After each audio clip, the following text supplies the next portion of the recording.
use the word nerd derogatorily means you're the one that's out of the zeitgeist. System activate. This is NetHeads with Will Wilkins and Trent Hunsaker. It's a tech podcast. But we are a ton cooler than your typical geek. You guys rock.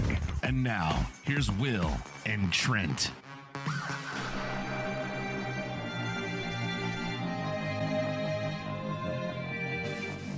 No one listens to the radio. I wasn't even listening. I was listening to podcasts. Podcasts are great. Radio's boring. Oh, that was fun. Welcome, everybody. Another edition of NetHeads. My name is Will. And I'm Trent. If you want to take part in the program, you can one of many ways. The main one, Twitter. Trent, tell them how they do that. Well, it's the one that I check most frequently. It's using the hashtag NetHeads, not unlike longtime listeners of the show. Ryan Connolly, a.k.a. Carval, that's with a K and 3 A's, and Roller Dog NC, Matthew Corey, Roller Dog NC, Will, he said in follow-up to our previous episode, we were talking about ABC All Access and how it's expanding its library, incorporating a lot more Paramount movies. Well, apparently, currently, there is a Zoolander animated film via the All Access. Do you think Ben Stiller's in it? Or did they just get, like, you know, the guy that does Tony Stark? No, they probably got, like, Joe Goddett to voice it, or, you know, somebody, not him. No, not main talent there. But thank you for sharing that. I wasn't, although, did you say ABC All Access when you meant Paramount Plus, which is CBS All Access? Yeah, excuse me, yes, CBS, yes. Mike D pointing out, I'm watching West Virginia now, so I'll have to tune back in, but Agnes drives a Volvo, so did Gustavo Fring in Breaking Bad. Oh, look, that's some Wanda Vision things, because the title is one. Folks, I clickbaited you, I gotta be honest. We aren't really going to talk about Wanda Vision, other than the fact that I'll say that, Trent, big news of the day, of course, is that the 7th episode did drop today on Disney Plus. I tweeted about the fact that we live in a modern era where if the movie theaters were still open and like Marvel movies were premiering, you know, the premiere night, well, they open Friday, but you can see it as early as like 6 o'clock on Thursday. So why don't they cut this shit of dropping it at midnight our time, 3 a.m. East Coast time, and drop these episodes at a time where people don't have to stay up and they don't have to feel like they can't watch it because they're at work and all that business. Foxes, bloodhounds, heat-seeking missiles. Okay, fair enough. Nice to know you've still got your patented answers that are ready at the get-go. Yeah, and that's really me. Just what first world problems? Oh, I can't get my media to what do you mean? I gotta go to bed or compromise sleep? And I will admit too. Today, I was a bad boy. I'm like, oh, today is the day that the look. Let's not call this. Today's the day the shit's gonna go down. Right? We're gonna see some stuff. And so I wasn't thinking, and I put it on this morning. And then my wife sent me a message. She's like, "What are you watching right now?" Off. Yeah, and so later on, she's like, "You cheated on me." Yeah. Yeah. Okay. But in all honesty, I was distracted. It wasn't a proper way to watch it, so definitely got. I also got caught mid episode, so I had to turn it off. So things got awkward, but it's okay. The only bad thing about watching this show with my wife is like certain things happen, Trent, and literally I heard the words. I mean, how is it he's married? Because I'm like, oh, credit scene, post-credit scene, mid-credit scene. I went nuts. And a lot of stuff happened. If you read the comics, a lot of things that people have been thinking happened in WandaVision today. But last night before I went to sleep, the reason why, like the main thing to talk about today, when you're talking about story structure itself, I realized that this is like the last 3 episodes. So this is like the first of the final 3, which means if you watch any type of serialized television, today is the big reveal or the conflict. Or no. This one is the reveal. Next week is the major conflict, and then the final episode is the resolution. That's the way it always plays out, right? So that's why I was equally excited and wanted to see it. And these are the things that drift through my head before I go to sleep. My wife is like, that's what you think about? You know, I'm like, when is COVID going to end? You know, when can our kids go back to school? When will we be safe again? Yeah. Well, but the last 3 episodes are all an hour long, right? Which is different than the previous episodes. No. Trent, I know this is going to be hard to believe, but the internet isn't the most reliable source of information. Yeah, so because I'm pretty sure, gosh, I think it was Marvel tweeted that out or something. I saw that it was attributed to Kevin Feige, but you know, I didn't have a confirmation. That's what it was. Yeah, so it was just a half hour then. Yeah, it was about 31 minutes. But you know, the nice thing is once and you're going to experience this all at once. So, you know, you're waiting. You're being the smart one because you're not like, God, they're going to wait for another Friday. But I will say that they are using the time well. But the only thing about this show is that you've really got to get through the first 3 episodes for it to really hit its stride. But that's like any show, and with a highbrow concept like this. Although I will say one little mild spoilerish thing, which truly isn't actually a spoiler, but you know, okay, what the heck? For the heck of it, we'll put up the spoiler zone warning. There was today's episode, because all the episodes are like a parody, if you will, or not even a parody. They're like a reflection upon certain broadcast decades. And today's episode was like the Modern Family, the testimonial, the Office style show. You know, it's like these people are speaking. And what's funny is people say it's like the Modern Family when really I think the Office is the one in the U.S. that kicked off that format. Yeah, and the using B shots that are handheld or shoulder cams in the U.S. I think kind of started with Battlestar Galactica. Yeah, definitely. I didn't think about that, but it's true.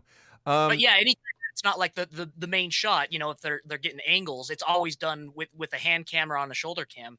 And I think that's at least for me, that's what I remember, the very first, like, kind of voyeuristic view of using your cameras. Yeah, you like that voyeuristic. I know you. The funniest moment for me, though, because, like, I'm talking to my wife as this is going on, and, like, my biggest problem is, like, okay, but wait a second. So this is an alternate kind of reality that people are living in, but like, so suddenly they're sitting there talking, and then it cuts away to like that testimonial style interview. And I'm like, oh, okay. And then I'm like, but wait a second. How is this happening? Is this part happening in their mind? And then the most beautiful part of the whole episode is that it does one of these cutaways and Vision is talking. He's like, well, what? No, but wait a second. This is absurd. I've got to go.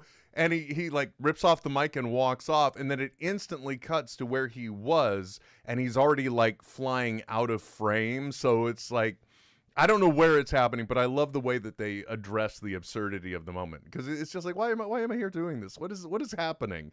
It was just the biggest tongue-in-cheek moment. Yeah, not unlike how Doom Patrol acknowledges things that you might be like sitting like, wait a second, that's not, come on, and then they address that, and you're like, okay, they get it, they know what's going on. Yeah, the tongue-in-cheek stuff is great, but that was part of the beautiful part of definitely of season 1 of Doom Patrol, where it was just very self-referential, and Mr. Nowhere, oh wait, it got rid of me. Mr. Nowhere was just like, oh, we'll just wait for the next episode. Because very, very Rick and Morty as well. You know, they're very hyper aware. Which, by the way, when are we getting another season? I know it's really rough. It shouldn't be asking that, but you know, everybody's at home, so why can't they be producing stuff anyway? Oh, of the Rick and Morty or the Doom Patrol? Rick and Morty. I'm sure. I know. I heard that we got a green light on the 3rd season of Doom Patrol. Pretty sure. I think Trent's looking it up. Anyway. But Trent, I'm envious of the journey that is forthcoming for you, because I know a lot of people were generally concerned. A lot of people. Look, I'm sounding like the rhetorical former chief. Anyway, people are saying this. People Yeah. have said this. I don't know. I don't know what people, but people are anyway. I had concerns, like how is Marvel going to do television? Because we had kind of seen this offshoot of Marvel television, and now it's all under the Feige of things. Right. And the thing is, first of all, no concerns. They are pulling it off, and they are pulling it off damn well. It is a journey I am thoroughly enjoying, and one thing I will tell you is after those first 3 episodes, Trent, every time the episode comes to an end, it like cuts to a please stand by, and it is the most frustrating thing to see pop up on your television because, oh man, it won't frustrate you at all because you'll just be like, play next episode, and yeah, life will be good for you. For the rest of us, we're the schmucks. The other thing. I was just going to say that it's interesting, though, that it's taken a while to get to the congruent style or, I don't know, just thought process of everything moving forward, especially now with it being mostly centralized in Disney Plus, because Agents of S.H.I.E.L.D., right? Mm-hmm. Extremely popular, tons of tie-ins to the MCU. Mm-hmm. And then spawned off into the Inhumans, which did not do well at all on ABC. And so I think that now they can play more to the fan person, the super fan in Disney Plus, rather than having to try and keep things as broad and general and formulaic as possible, as may have been done for Agents of S.H.I.E.L.D. and then later with Inhumans. And don't forget there was Runaways as well, which I mainly bring up because what is the name of that book? Is it The Darkhold? Is that the name of the powerful evil book? It really featured heavily in one of the seasons of Agents of S.H.I.E.L.D. And I feel like we saw something in this story that may be similar to that, which kind of made me excited. But yeah, they're doing really well, and now I have. No, I'm even more excited for Falcon and the Winter Soldier coming up. And I also saw somebody speculate, I don't know if this is accurate, but literally 2021 is like the year of Marvel TV on Disney Plus, because there's the entire run of WandaVision, and then there will be like a behind the mask production special of the making of WandaVision, and then the next week, and then immediately after that will be Falcon and Winter Soldier, and then there'll be a making of for that when it wraps up, and then it's like What If, and then so they just are rolling through all of the TV shows, I think, if they're not COVID impacted. Yeah, on the Marvel website, I'm just going to read this here. This is an addition, right, to WandaVision and to the Black Widow series and the movie and the Eternals movie that's coming out. But also, it says they're just getting started, as on the small screen, and additional Disney Plus series will feature characters like Loki, Miss Marvel, and Kate Bishop. So Kate Bishop is Girl Hawkeye, essentially, right? Awesome series by David Aja and Matt Fraction with Steve Lieber doing fill-ins based on that comic. And then Miss Marvel, this is the new version. She named herself Miss Marvel in homage to the current Captain Marvel. So yeah, and also, I don't know if we're getting it this year, but like I'm a lot more excited for She-Hulk than I was before. And somewhere in all this mess too is I'm thinking back to all the announcements I got to see in Hall H, which, by the way, totally alien concept to me now, sitting in a gigantic space with all those nerds with a pungent smell that you can really detect. And like, I don't know, you've probably noticed this in other places too, Trent, but like when you have all those bodies, when they finally bring the lights back up, if you look up, there is a disgusting mist that's up there, right? It's, in this era, a hovering cloud of death, Trent. It is. And like if it were to happen today, literal death. Yeah. But I remember the announcements, and that was I think Moon Knight may have been after the fact at ABC or at like D23 or something, but I remember all those announcements and Jeremy Renner coming in, and the hype at the time was high, but then like everything kind of felt delayed.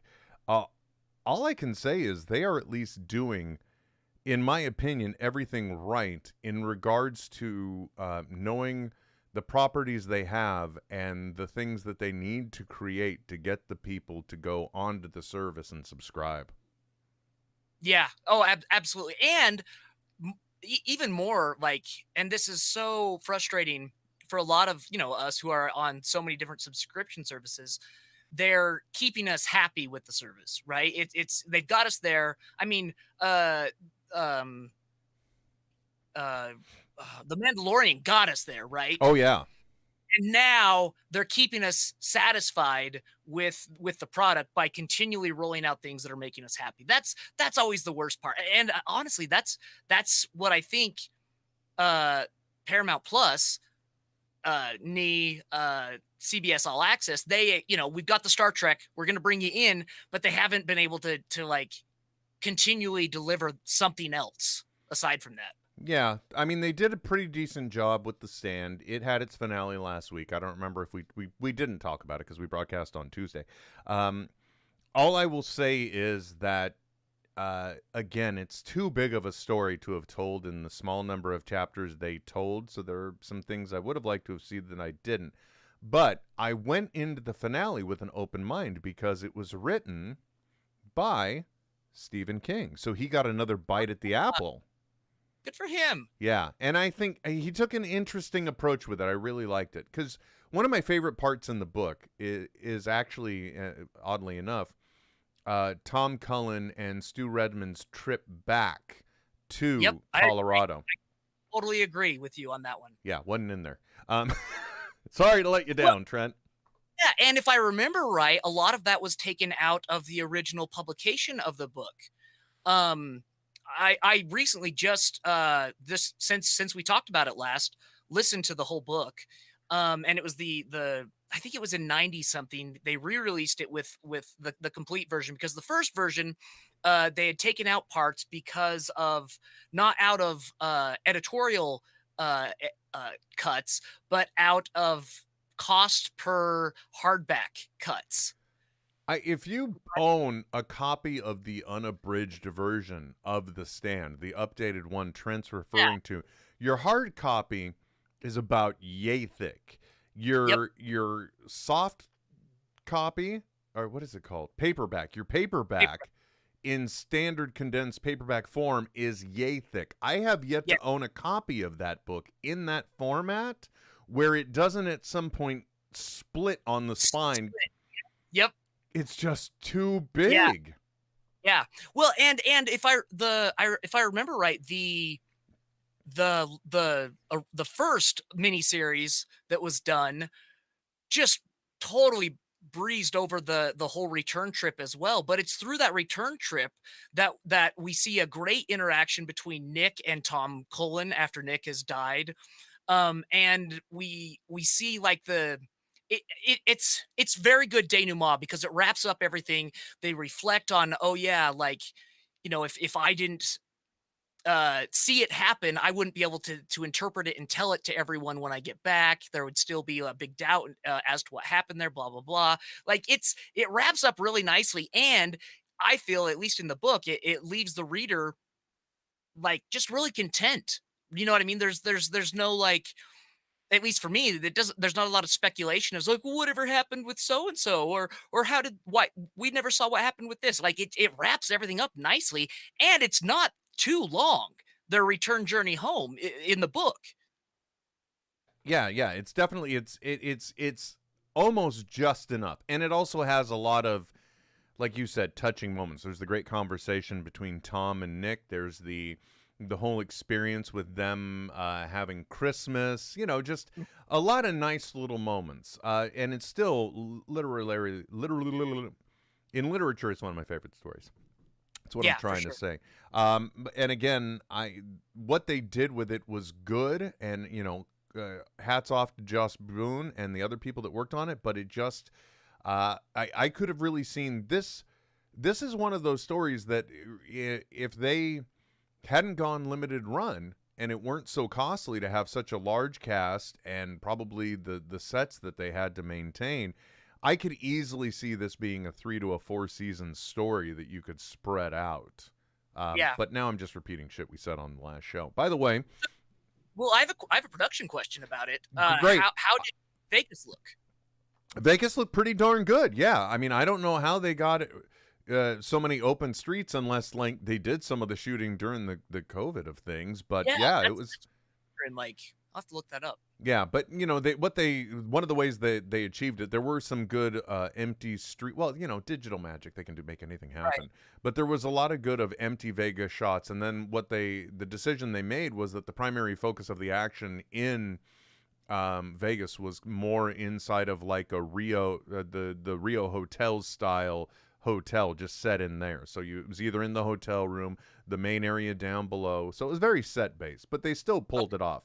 Now, Trent, I would like to help educate others while educating myself. I have heard this term many times. Please explain to us the denouement. So the denouement is the third act. That's having the conflict resolved, and then just tying up any loose ends, leaving the reader, the viewer, content and happy with the hero's journey. Seeing the hero return back home if we're following the hero's journey. That's the denouement. Thank you very much. I appreciate it. Yeah. That is helpful. You saved me. I appreciate you always being my Google, is what I'm trying to say, Trent.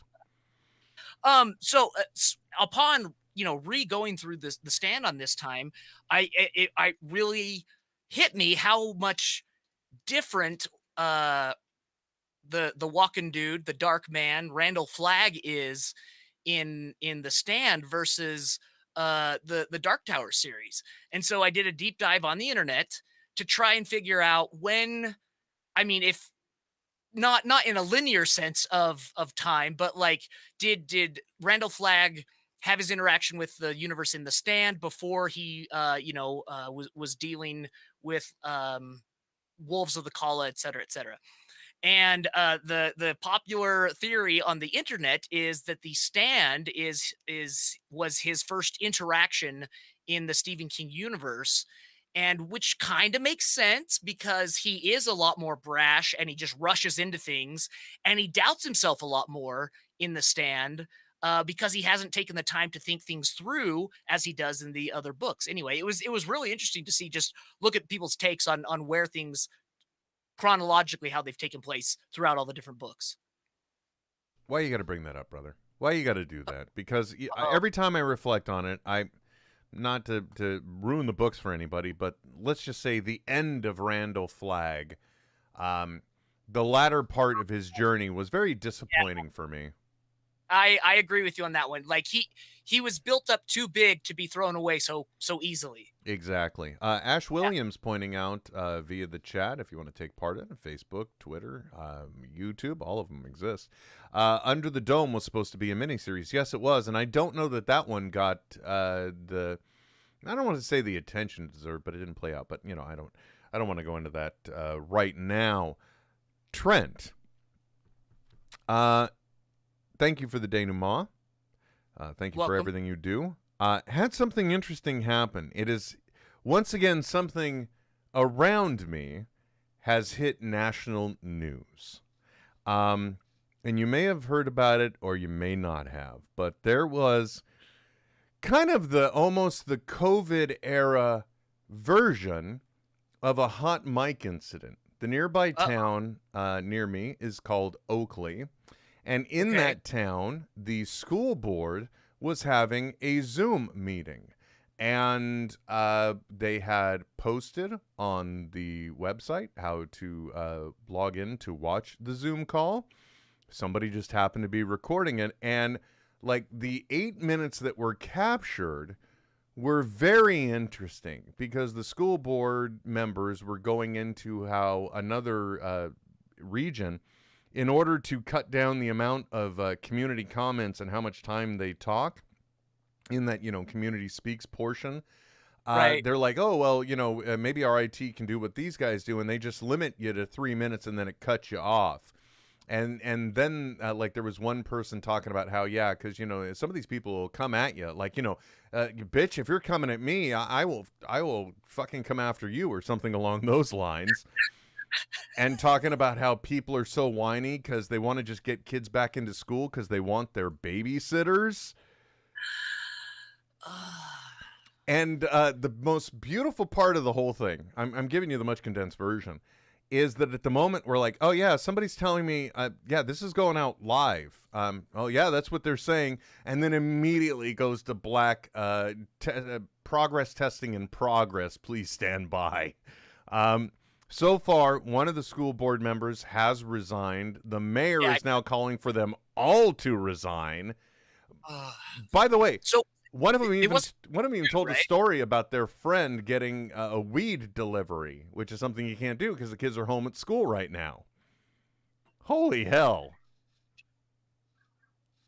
Wow. What? Oh, how does that work with dispensaries? Can they do like home deliveries, or because the license is for a retail business, right? That's a great question. I don't know. The only thing I can tell you is that before it was, it's not legal, but it's like decriminalized. I don't know what it is. But before that, when it was just medicinal, the Brentwood itself, the city I live in, they had voted that you can't have it just delivered. It has to be like your primary caregiver can bring it to you, but it couldn't be delivery. So I don't know, but I would imagine, I mean, I'm sure there are apps and services to get it delivered. So Yeah, I would think, right? 'Cause, I mean, if they can send, prescription drugs in the mail. oh, well, Zach is telling me, that's Zach Byerly, not to be confused with, I think Zach, is it Stewart? 1 second. One of our wonderful Patreon supporters. I think it's here we go. Give me a second. He is well, actually, we got Zachary Stewart, and there's another Zach. We got so many Zachs, Trent. We got Zachs coming out our ass.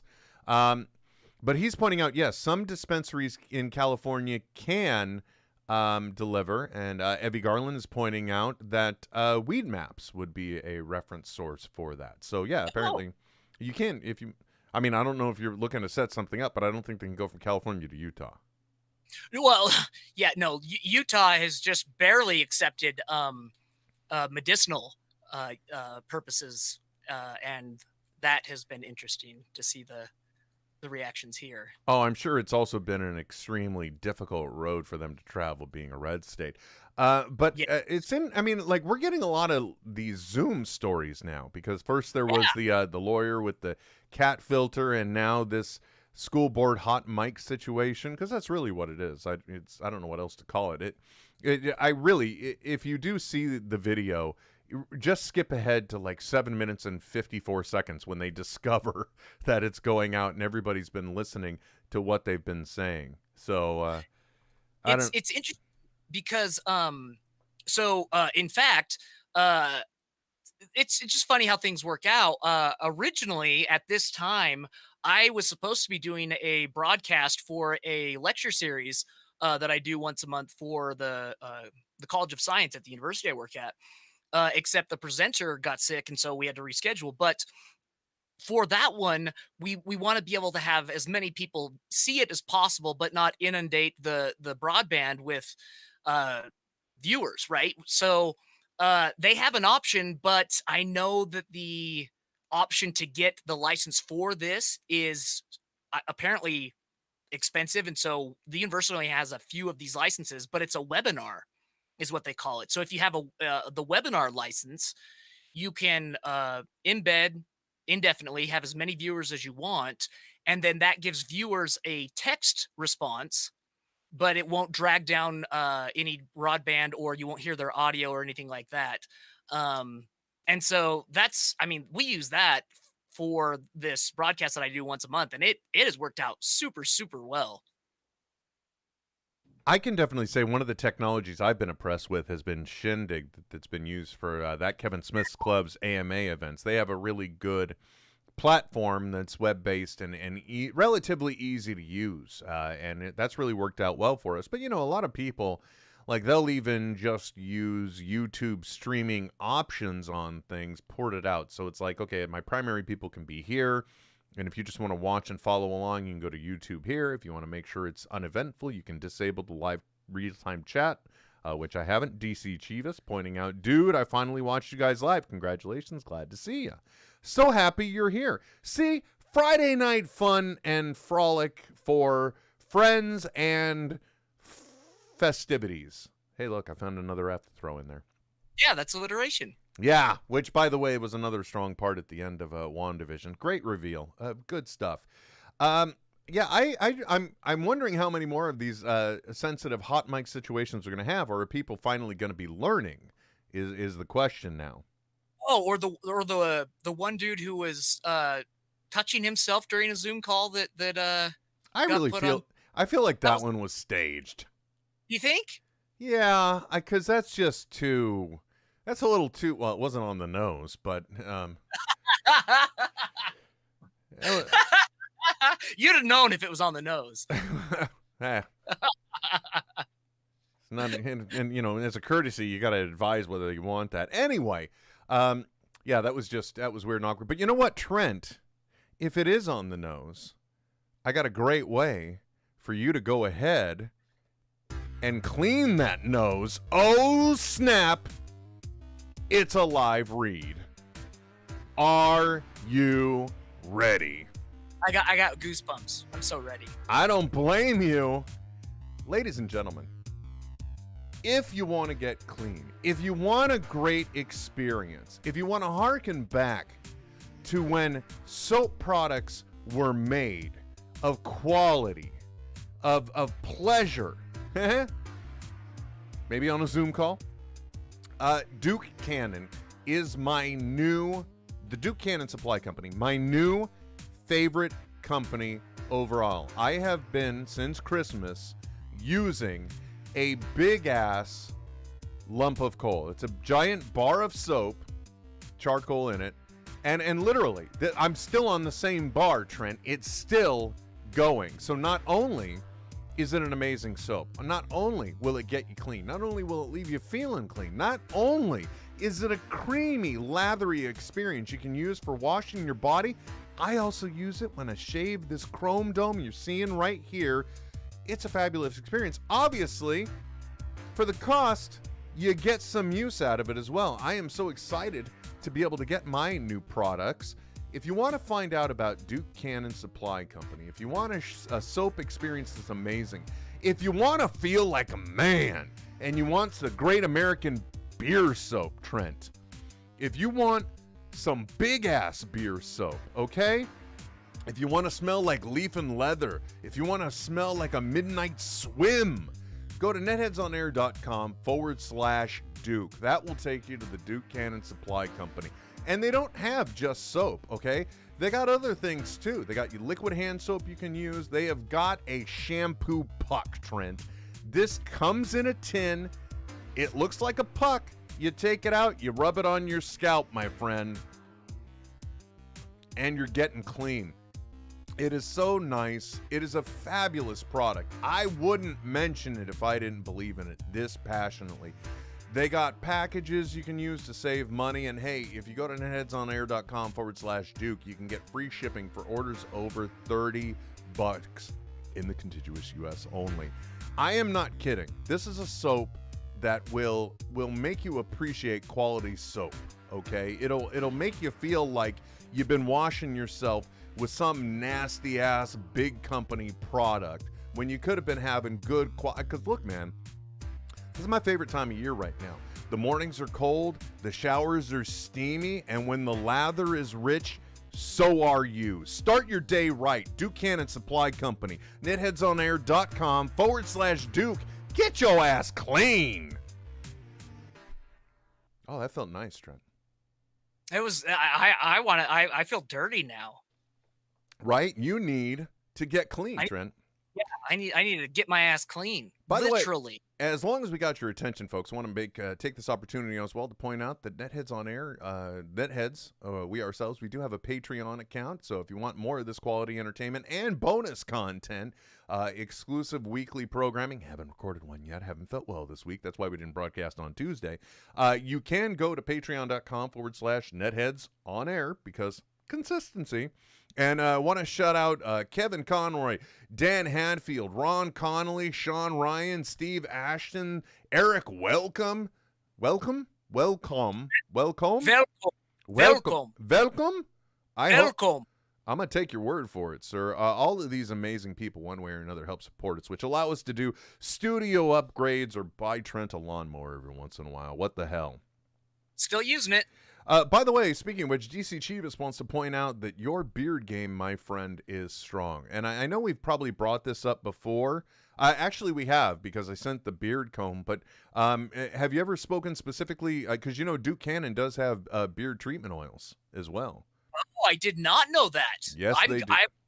I'm going to look into that then specifically because, no, the one I use is one that's made here in Utah, and I like it. I don't use it a lot. I'm not one of those dudes, and my beard doesn't need it a whole lot. But I do throw it in there, and as I've said in the past, that's the one thing that has actually affected me in the social distancing era of the world we live in, is that I miss throwing on some beard oil and going out and showing off the beard. Yeah, man, because now you with the mask and things, if you don't use like the bandana style, you get that little crease in your beard that nobody asked for. But yeah, got that line off right on your chin. It's the worst. It looks terrible. It's like somebody's been slapping their nuts on your chin the whole time. Good thing for me to say, just as you're taking a sip. Yeah, they've got the best damn beard balm, the best damn beard oil, the best damn beard wash. You can get a Beardman's box with all those things in them, man. They can hook up your, not that I'm still trying to do an ad, but they can hook your beard up, my brother. Well, and I will say this, like, and look, folks, your facial hair is completely different hair than that is, which is on your head. And they need different cleaning products. So the fact that they have beard wash, it's important. Because your regular Head and Shoulders is not going to do the trick on your chin. Oh my God, Zach Byerly pointing out that for beard products, it's Katie Holmes approved. Slightly dated reference, but I get where you're coming from. Well played. I got to admit, right now, I've been loving the Duke Cannon, but I'm really concerned from Ballsy the Jolly Jules that I've got as well, because I'm like, it doesn't have instructions. The Manscaped unboxing thing I did. It's got ball toner, it's got a ball invigorator. It's like if you want to feel a little peppy, you hit it with some ball invigorator, I think it is. Great products, by the way. But the Jolly Jules from Ballsy, there's no instructions. So I don't know if it's supposed to just, and I'm sorry, folks, I apologize for bringing this up, but I don't know if it is just for my Jolly Jules, or is it for like the whole ball fro area, right, if you will. Yeah, because I would assume that the hair probably changes between skin type, right? And there's definitely lots of different skin types going on down there. Yeah, definitely. You got different sizes, textures, things. So I don't know. So that one's obviously lasting, but I'm gonna have to buy from the whole lot here, because I like the Duke Cannon, and that stuff is just nice. Anyway. Yeah. Sorry to keep going on about it, but excited to know. Now I know, if nothing else, right before September 1st, if I've once again been a flaky friend, I can order a Beardsman's box and have it sent to you. So happy, right? And yeah, but I like that. I never really look, man. I don't pay attention, but I want to go to Utah. And I want to go out with Trent, and I want to see you like getting all beard primped up, and yeah. Oh, and there is nothing better. Oh, the barber I go to, they do a straight blade shape up on my beard, and so they're doing my cheeks, they're doing my neck with the straight razor. And that is just, and then they throw the towel on the beard and it gets all nice. And then they cut. It's like a day at the spa for a dude. And I'm okay with that. I completely understand. When I was working in San Francisco, there was this one place that was it was relatively close to not Cobb's Comedy Club, but another one that's more around the Embarcadero area. Anyway, and it was that type of place. Like that was when I still had hair, and I would go there to get cut. But I did it because they would like come at you with a big like back massager thing. They would give you the warm towel. You know, they would really make you like pull out the straight razor to straighten up those sideburn edges. Yep. And you feel, look, I'm not going to lie. You feel special. You feel pretty, right? I've always said, look good, feel good. Exactly. Which, by the way, again, sir, you're looking fantastic. Oh, thank you. I myself, too, am feeling good. All that holiday gain is gone. I'm back on track. Went for another walk today with Winston. Let me tell you something, man. If you have the opportunity, all right, you got to get yourself a corgi. Now, I know you like the big dogs, Trent. Right. But if you wanna go to the dog park, looking for a mate of your own, yeah. Let's just say there's a special magnet on them corgis. Dude, a friend of mine also has corgis, and we got dumped on this week with snow. There is nothing I like more than watching corgis trying to go through snow that is taller than them. Oh my gosh, I'm not surprised because they are amazing. They are this little miracle where they've got what looks like a medium-sized dog's body, and then somebody just took the legs and they're like and scrunched it all in there. Yep. Yeah, it is the greatest thing because his dogs have no fear when it goes to going through the snow, and they're just like, you just see this nose coming up through the snow as it's like going through the yard. It's the best thing in the world. Okay, I apparently need to quantify a statement here. Zach's pointing out in the chat. He's like, well, it's a good thing your wife doesn't watch this. Well, first of all, she listens. So, and secondly, I'm only saying this because if you have a corgi, you will attract everybody. Yeah.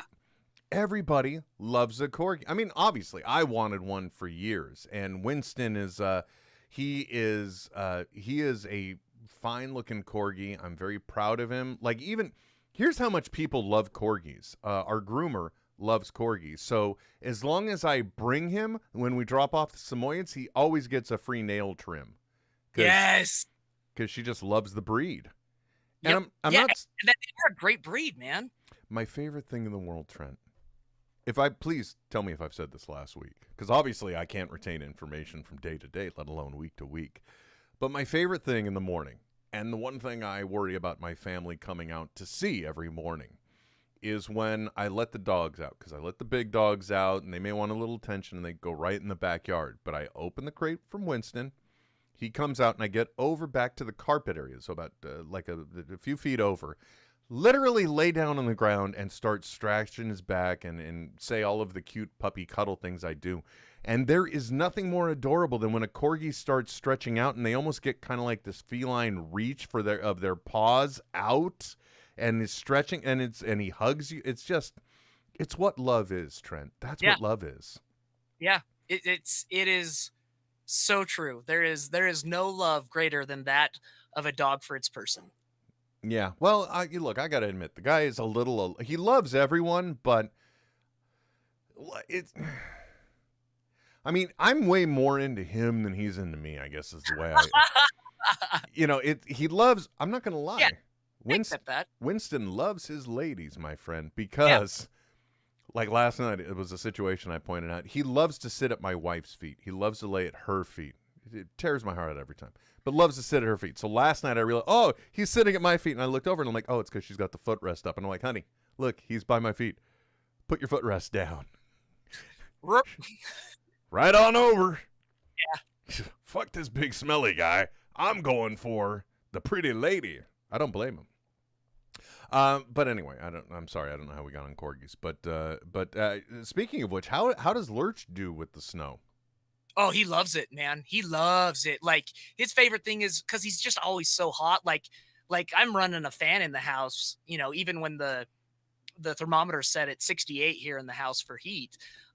He's just always so hot. So I let him outside. And if we've had, even if we haven't had, if there's snow on the ground, the first thing he does is he's just going to go out and roll in the snow for a little while, bury his head in the snow. And he loves eating snow. That's his favorite, man. He's got plenty of water in the house, but he just loves to eat snow. So he'll go out and chomp on it for a while before he goes to the bathroom. One of Winston's favorite treats, he comes running to the sound of the ice maker dispensing the way cats would come for a can opener. Yes. He comes, which is great during the summer because it's an easy way to give them treats and make sure they're hydrated. Yeah, for sure. Yeah, and keeps them cool too. Yeah, I've had dogs that loved ice and dogs that couldn't give two shits about it. Yeah. Hey, Trent, I got a question for you because I'm confused. Actually, let me tell you something. Dialing it back a bit to the beginning part of the conversation, Disney Plus. You want to know how powerful Disney Plus is? When I was on said walk today with Winston and my daughter Emily. By the way, if you want to go to that Will Wilkins on TikTok, I did it. My daughter prefers somebody else that we ran into's TikTok to mine. That was very hurtful. But I bring this up only because while we were on our walk, as we were coming back, I got notice on my watch from Apple TV advising me that there was a new episode of Wanda Vision streaming on Disney Plus. Okay. So let's process this. Obviously, I guess you can connect your Disney Plus account to Apple TV or watch it through there. Sure. And Apple has, even though they've got Apple TV Plus, they have got what's the one I watched all the episodes of? Mythic Quest, Raven's Banquet. They've got original programming there. They've got the morning show. They've got their own original movies. Even Apple recognizes the fact that everybody and their mother's brother wants to watch WandaVision. And they're like, hey, any eyes coming through us are still eyes. Totally. Yeah. Yeah. That's advertising we can send their way in the dashboard when they get into their TV, whatever. Yeah. Now, what is your streaming solution again? Are you Roku based? Are you Chromecast?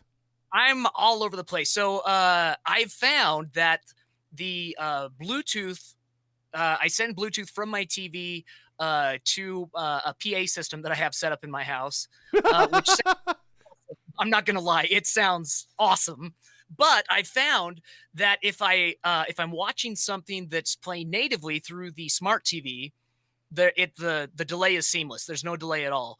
But if I'm going through the Roku, there's just a little bit of a lag in the audio transfer, which is weird because it's still coming from the TV. The signal, it's not, the Bluetooth isn't coming from the Roku. So that part has been weird. So I use Roku and Chromecast only for the things that the television doesn't have natively. And there's a few there's a few wrestling streaming services, the MotoGP streaming service. Some of that stuff I can only get through Roku or the Chromecast, but mostly it's through, the Samsung TV app, which it pisses me off because it's Android based, but it doesn't have all the Android apps that I can get, say, for my phone and watch streaming content from. It has to go through their very specific Play Store, whatever version of it is. It's Android based, but it's not a quote unquote Android Play application. It's a Samsung application. And that's probably for security reasons. Yeah. They want to make sure people aren't side loading stuff into there and potentially compromising their entire TV. I get it. I understand. But it's frustrating at the same time because, I want to have one place to watch everything, and that has yet to be made seamless yet. It is funny the way some things are quirky. Like if I am watching television, if I'm watching Disney, all of my stuff is like Fire TV based, basically. I do have a Chromecast in there, but that's mostly for just screencasting. But I also have a Yamaha receiver surround sound system. But the weirdest thing is if I activate the Alexa, like asking it to play a video, for some reason, and also all the devices are going into the HDMI on the Yamaha receiver rather than the TV and sending the audio down. Don't know why I did it, just the way I did.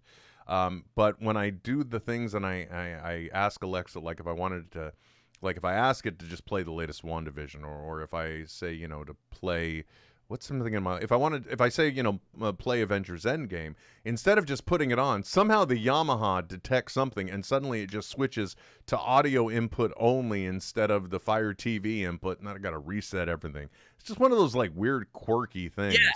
But the other thing I noticed today when I was watching through the Fire TV, and this happened last week as well, like every 3 minutes or every 45 to 90 seconds, the audio just drops for a heartbeat out of Disney Plus. So I missed some of the words that they're saying on the Wanda Vision or anything else I'm watching. It's quirky as hell. And it's a wired connection, right? No, it's wireless. Oh, it is wireless. Oh, okay. Yeah, but doesn't happen. Yeah, that's weird. I mean, here without the audio receiver, here in my office with the TV, same exact setup, no audio drops, nothing. I think Yamaha is high. That's what I think. Well, I mean, or it's running on a 2.4 gigahertz wave, and someone ran the microwave at that time. Emily was emptying the dishwasher, but that's it. Well, and we know it's a smart dishwasher, Will. No, it's not. No, this is the same one. That's the oven. The oven's the smart one. Yeah. Okay, yeah. But you're right. Look, I had to defend my overabundance of smart shit in the house. Look, before the show was going, obviously we got started late because the Wilkins Pizzeria was open. We were cooking dinner. I was making my homemade dough with the bread flour. By the way, if I have not said this before, if you have a KitchenAid mixer with the kneading hook, it is damn near foolproof to do pizza dough in. You're throwing your money away on the boboli is what I was saying. My wife prefers my dough. Hey, she prefers my dough, if you know what I mean.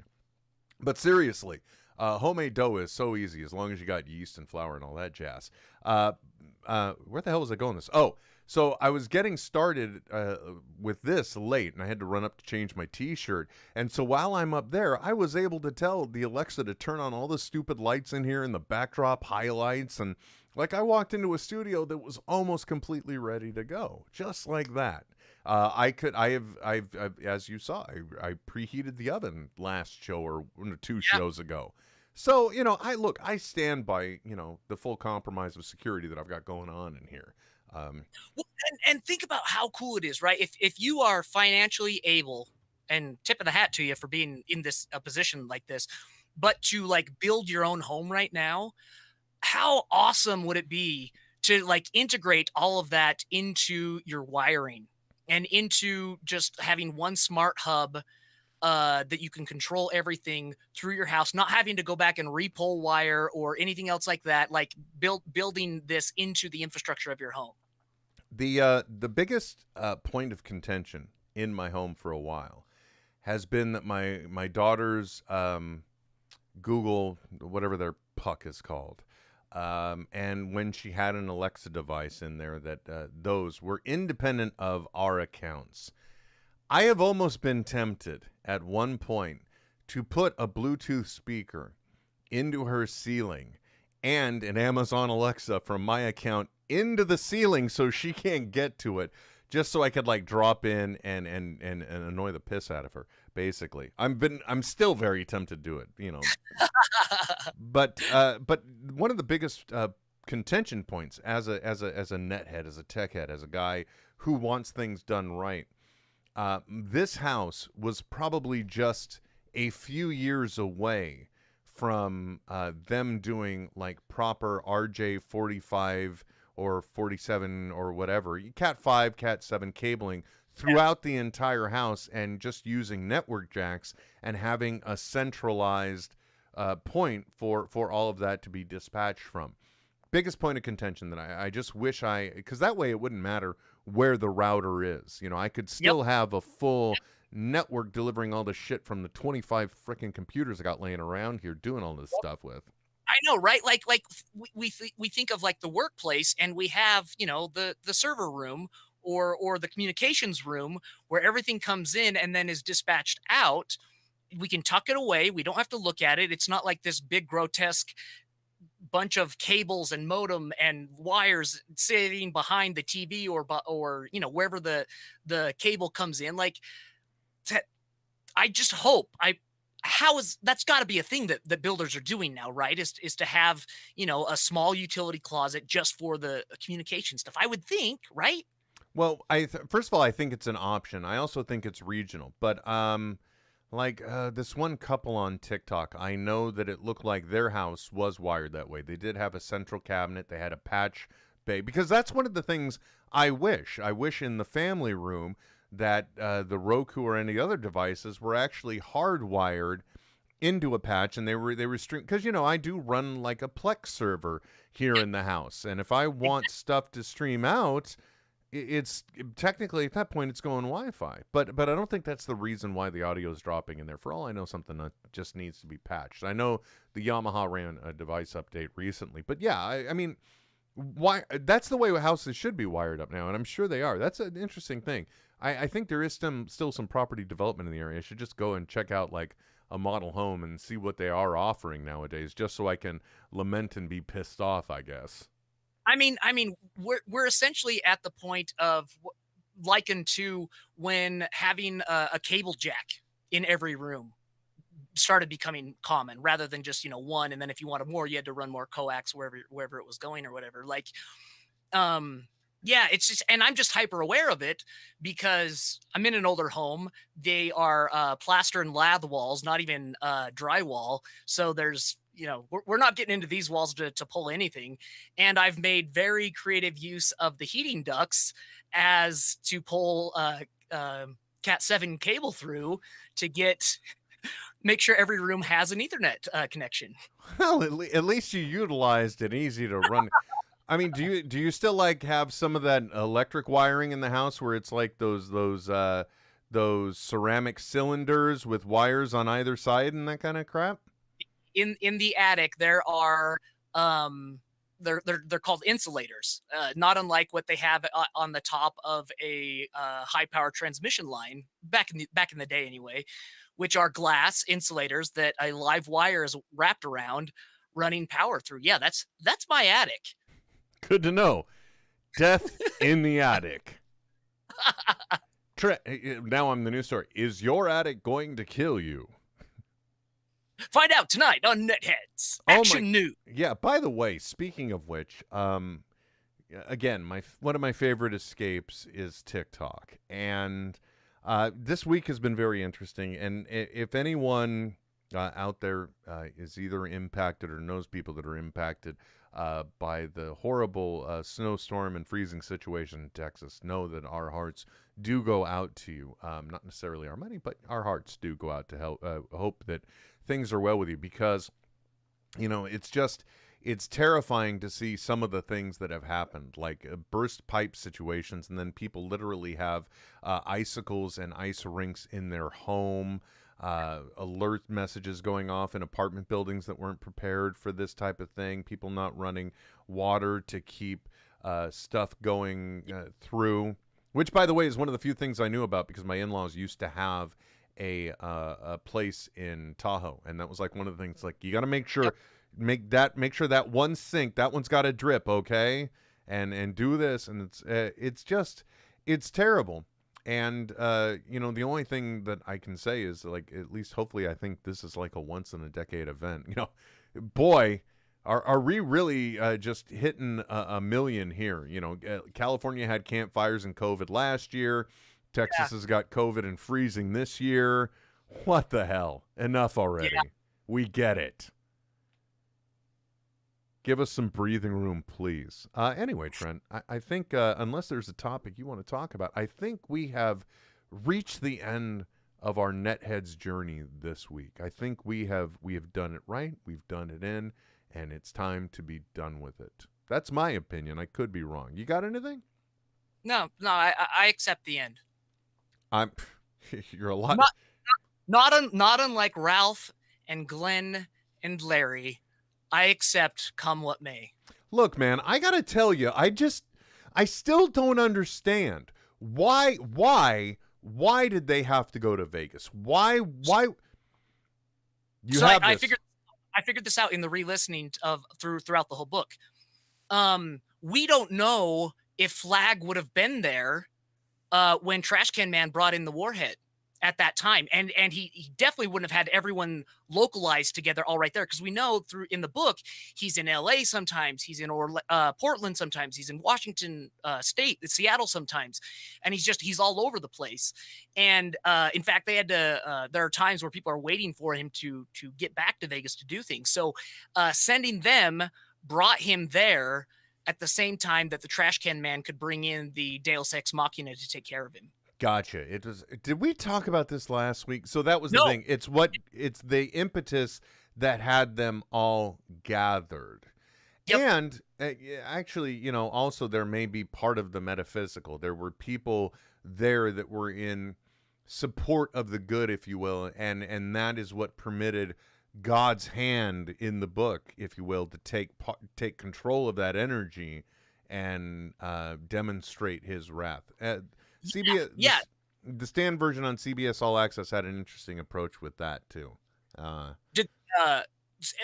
and that's just right, because it took the one guy standing up to Flag for Larry and Ralph for him to actually use his mystic spark, because for the most part he kept that under wraps, but it took that to push him over the edge to use something that came back to bite him, well, to destroy everything.